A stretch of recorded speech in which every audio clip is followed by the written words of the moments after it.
Hello, नमस्कार सगळ्यांनो. उज्ज्वलाच kitchen कट्ट्यामध्ये आपलं सर्वांचं स्वागत. आज बघा अशी मी वेगळ्या पद्धतीने वेगळ्या भाजीची वडी बनवणार आहे. तर ती भाजी म्हणजे शेपूची भाजी. तुम्ही कधी शेपूची भाजीची वडी खाल्ली नसेल. काही काही नाही, शेपूची भाजी अजिबात आवडत नाहीये. तर ह्या पद्धतीने केली ना अजिबात जास्त असा शेपट वास येत नाहीये.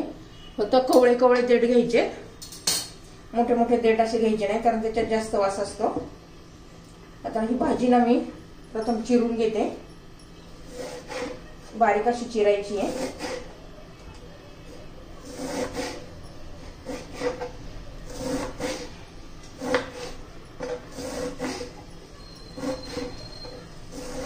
एकदम कशी बारीक छान अशी चिरलेली आहे. ही एक गड्डी शेपूची भाजी आहे. छान अशा वड्या लागतात ह्या. हे पहा, मी ना भांड्यामध्ये काढून घेते भाजी. 2 पाण्यात स्वच्छ धुवून निथळायला ठेवते.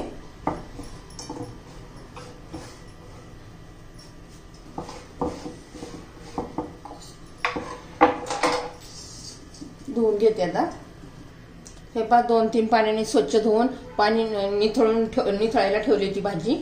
अजिबात त्याच्यात पाणी ठेवायचं नाहीये. छान अशी भाजी निथळून घेतलेली आहे. त्यामध्ये आता आपण लाल तिखट घालूया.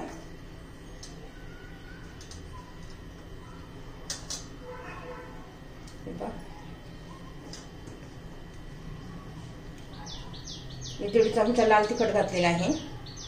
थोडीशी हळद, चवीनुसार मीठ. 1 गड्डी आहे आपली ही शेपूची. थोडंसं मी धना पावडर घालते, त्याने पण छान चव येते.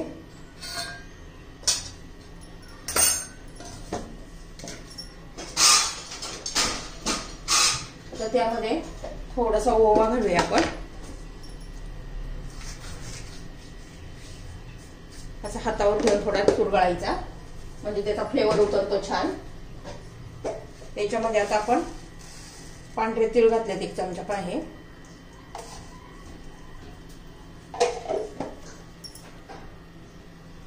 ही पहा, मूग डाळ मी 5-10 मिनिटं पाण्यात भिजत ठेवली होती. त्यातलं पाणी काढून घेतलेलं आहे.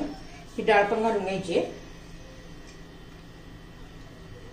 काय होतं, वडी तळताना छान अशी मूग डाळ तळली जाते ना, तर खूप छान अशी क्रंची क्रंची असं वड्यामध्ये लागते. त्यासाठी मूग डाळ घालायची. मूग डाळमध्ये प्रोटीन पण असं भरपूर असते. हे सर्व आपण एकत्र मिक्स करून घेऊया पहिलं.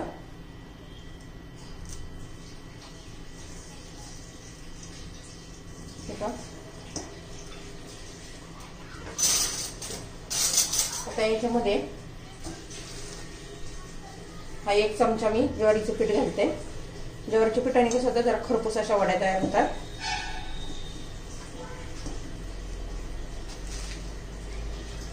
बेसन पीठ घालूया.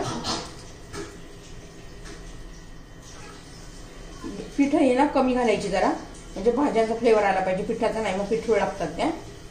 भाजीचा फ्लेवर आला पाहिजे, त्यासाठी पीठ कमी भाजी जास्त. त्यामुळे आधी भाजी निथळून घ्यायची, म्हणजे जास्त पीठ बसत नाहीये. आणि घट्ट असा गोळा करून घेऊया. खूप घट्ट पण नाही करायचं, नाही तर वड्या एकदम अशा कोरड्या कोरड्या होतात. मग आपल्याला पाण्याची पण गरज नाही पडली. प्रमाणात पीठ बसलं ना,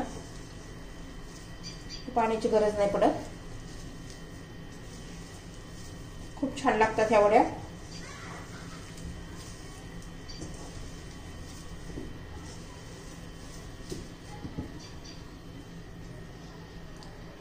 हे पहा, आता आपण 1 चमचा असं तेल पण घालूया.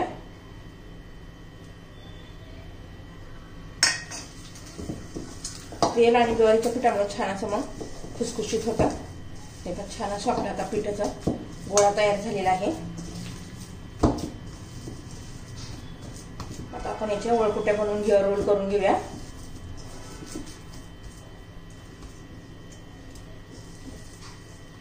एका गड्डीचे 3 रोल होते. खूप जाड पण असे रोल नाही करायचे आपल्याला.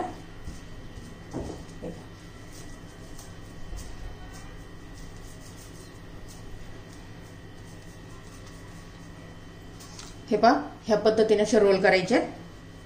बघा, डाळ पण अशी छान दिसते आणि तळल्यावर पण इतके छान लागते ना ती. बघा, एका प्लेटला मी तेल लावून घेतलेलं आहे. आपण कुकरमध्ये वड्या शिजून घेणार आहोत. त्यासाठी हे बघा, रोल करून घेते मी.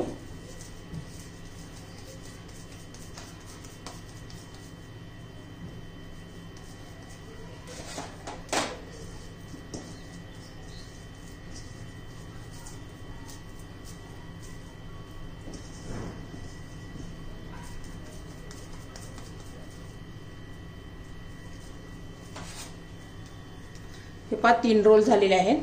आता मी कुकरला लावून घेते. हे पहा मी आता कुकरमध्ये ठेवलेले आहे. आता आपण 3 शिट्ट्या करून घेऊया. हे पहा आपल्या कुकरमधून वड्या काढलेल्या आहेत शेपूच्या. आता त्या कट करून घ्यायच्या आहेत. एकदम थंड होऊ द्यायच्या वड्या, म्हणजे व्यवस्थित अशा कट होतात. हे पहा आता मी तवा गरम करण्यासाठी ठेवलेला आहे. तुम्हाला तळून घ्यायच्या तर तळून घेऊ शकता, नसं परतून घ्यायचं असेल तर आपण करू शकता. हे पहा आपलं तेल आता गरम झालेलं आहे. त्यामध्ये वड्या सोडून घेऊया मस्त अशा. एकदम अशा खरपूस अशा वड्या होतात.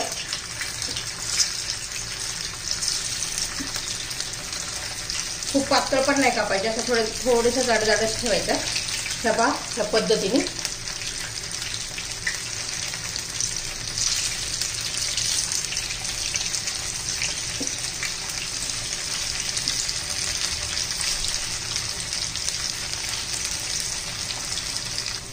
हे पहा आपण आता उलट्या करून घेऊया.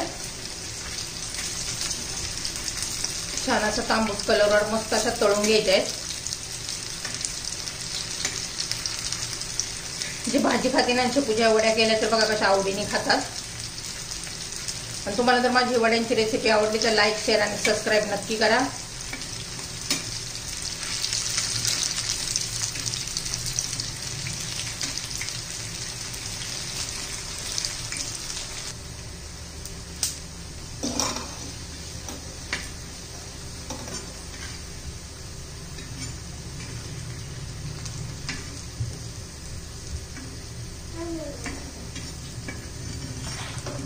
तिकडेच टाकायचं मला कचऱ्याच्या डब्यात. तिकडे काय कागद आणायचे. अक्षय चालू झालं का?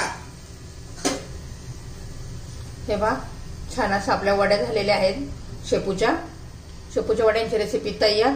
आवडलं तर लाईक, शेअर आणि सबस्क्राईब करा.